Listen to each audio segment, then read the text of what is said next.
Hello students, today we're going to cover our first lecture in Module 1, Week 1. The title of today's lecture is going to be Child and Adolescent Health Across Cultures.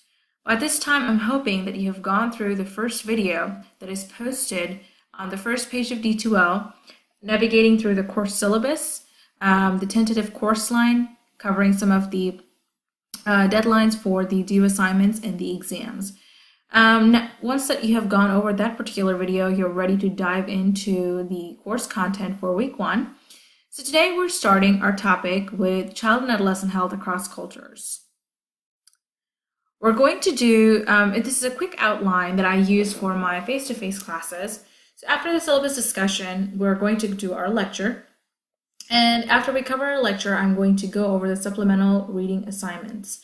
Remember that all of the reading assignments, such as journal articles, posted videos, web links, all of those are used in this course for additional information resources and are considered supplemental materials. It is your job to make sure that you expose yourselves to all the content that is covered in those resources, as they are part of your exam and your overall learning experience. Remember that there is no official textbook for this course, so all of the additional learning outside of the lecture occurs through the supplemental resources. They serve a very important purpose in this course overall, and I expect you to be able to read those and learn from those and ask questions through those as well. So let's start today's lecture with a quote. This quote is from Gardner and Kosmitsky, and it talks about the health of the children. It says, "The health of children is one of the world's most important concerns, since the survival of any society rests to some extent on the health of its children." And I believe that is completely true. How we survive in today's society, how we treat our children's or child-related issues today will determine the overall health of our nation and globally speaking for tomorrow. So let's start the lecture with a few definitions, and I'm sure all of you are aware of what these terms really mean, but just to begin the lecture, I would like to officially go over what exactly, what age span these terms cover. So a child would be a young human being below the age of puberty. An adolescent would be a young person in the process of developing from child to adult. And the word adolescent actually originally came from Latin, that meant related to nourish, and later the definition evolved and turned the term into coming to full maturity. That all of the health, what does the term health mean? So the state of being really free from illness and injury, and the origin for this term actually comes from German, and the word means related to the concept of being whole. A few more definitions for you. So what does the term nourish means? It means providing with the food or other substances that are necessary for growth, health, and good condition. And what does the term whole mean? A thing that completes in itself. This one is called collective culture, and the second one is called individualistic culture. Now, what does collective culture basically means? Most commonly, when we talk about cultures, it involves the first type of culture, which is the collective one, belonging to a large group of people that have created, traditions and rituals as a group based on their common belief system, based on their values, their heritage, or environmental factors. And many of them have actually been passed down to them from past generations. So when you talk about collective culture, you're actually emphasizing the importance of the group rather than the individual. You're prioritizing the goals of the group compared to the goals of the individuals. When we talk about individualistic culture, it's exactly what it sounds like. It revolves around the self. The individual and the personal goals are given more importance compared to the goals of the group. And again, it revolves and orients around the self, independent of the group. And if you look at the cultural differences from different eras or from different decades, there is a shift within even in American culture, where we have sort of gone from a collective culture to an individualistic culture, and the importance or the increasing importance of individualistic culture with the time as the time has passed. Now, what I would like to do in this lecture is there are several cultural variations that I would like to discuss. So previous slide, I actually wanted to ask you, how many of you would be able to or would be comfortable putting a baby to sleep in a separate room? Now let's complete the scenario. So the baby is, let's say, is a newborn, and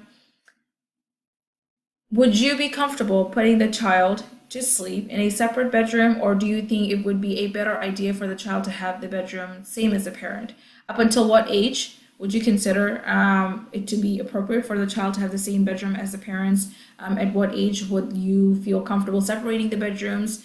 And believe it or not, depending on what side of the globe you are, or even what side of the perspective you're on, there are different opinions. Each opinion, backed up by logic and evidence in terms of why certain practice is done. But I want to get your opinion, and if you're interested, you can email me your answers through either D2L or through my SFA, answering this particular question. What would you do? Now let's look at those cultural variations when it comes to sleep, or putting a child to sleep. The Western culture believes that an infant should sleep alone in a room, and that is fine. Whereas some of the other groups, such as the native groups like the Mayans or in Mexico or in Central America, view this particular topic, or view this particular practice, as neglect. In fact, in Japan, children sleep with their parents until they're 6 years old, or in some cases, even until the beginning of puberty.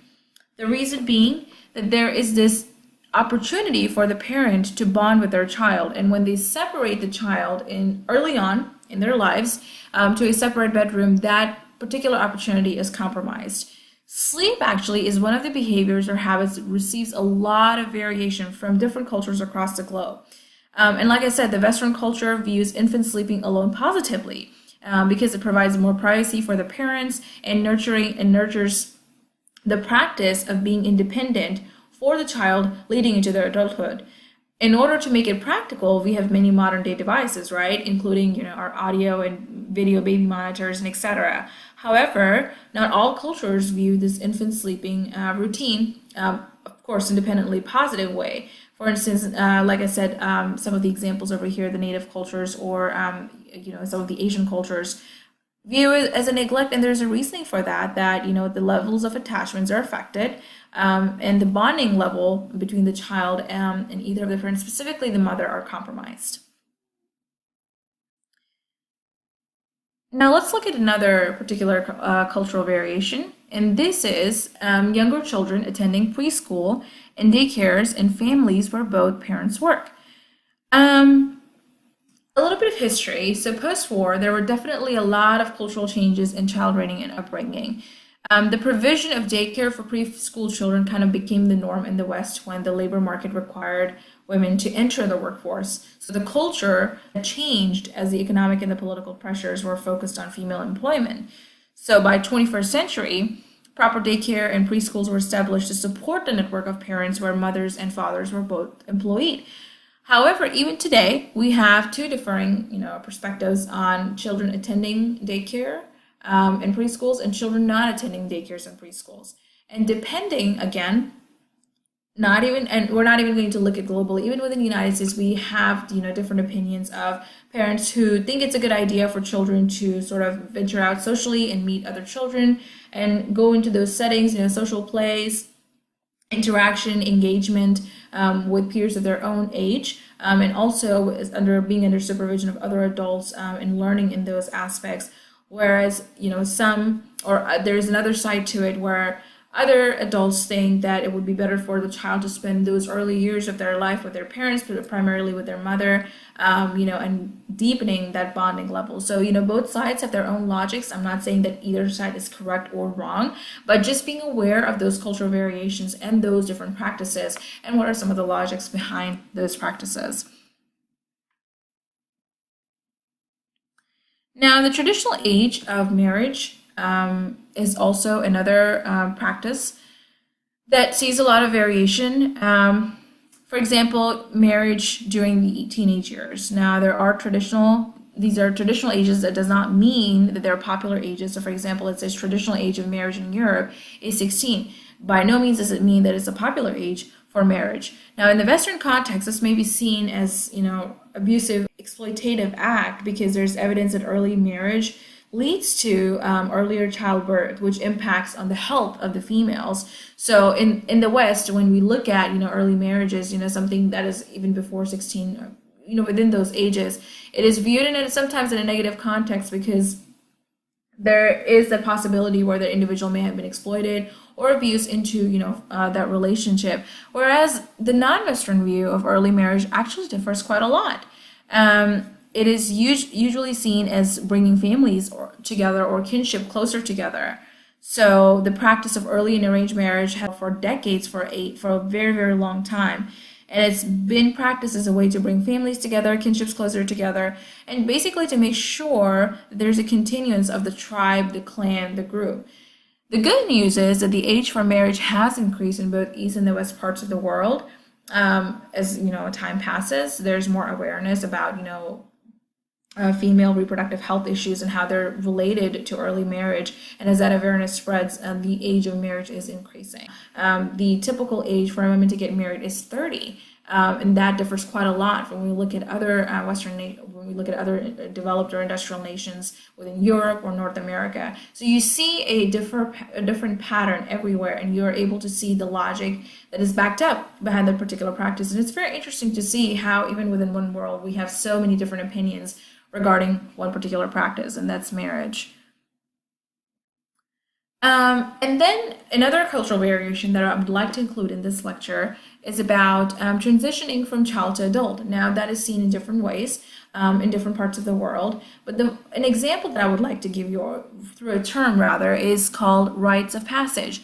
And that term specifically means a symbolic change that occurs when someone transitions from being a child to an adult. Now, in some cultures and some tribes, that could be through migration for work, through body art or adornment. In U.S., we celebrate that rite of passage through bar mitzvahs or quinceañeras, and mostly it's cultural limbo where 12 to 20-year-olds may not be considered adults, right? But then there are certain milestones with which we celebrate that individual transitioning from a younger age to an older age. So, at the age of 16, you're getting your driver's license. Now, that's a milestone that you're no longer a child. You can drive a vehicle. So you're an adult. At the age of 18, when you're able to vote, now you're no longer a child or a teenager, you're an adult. Or when you are able to consume alcohol at the age of 21, you're no longer a teenager, you are now consuming alcohol or legally able to consume alcohol, so you should be even more careful. At the age of 25, when you get that first big job, so forth and so on. You see how that continues the transitioning from child to adult, or necessarily, from a younger age to an older age. And those milestones within our culture in the United States look like this, but they could look completely different and still be celebrated in the same way in other parts of the cultures. And those examples, like I gave you, are, for example, migration for other things, and etc. Now, the concept of family is something that I also wanted to discuss as my last example for cultural variation. And this is a very interesting topic because the concept of family actually differs quite a bit as well. And when we look at different parts of the world, specifically in Western versus non-Western cultures. So when we talk about family within the Western cultures, it's defined specifically through blood relations. And it's basically obliged to where, blood relatives, aunts and uncles are obliged to care for a child in a moral and a financial way. In non-Western cultures, specifically in the Eastern cultures or South Asian cultures, African cultures, the concept of family is a lot bigger and broader than blood relations.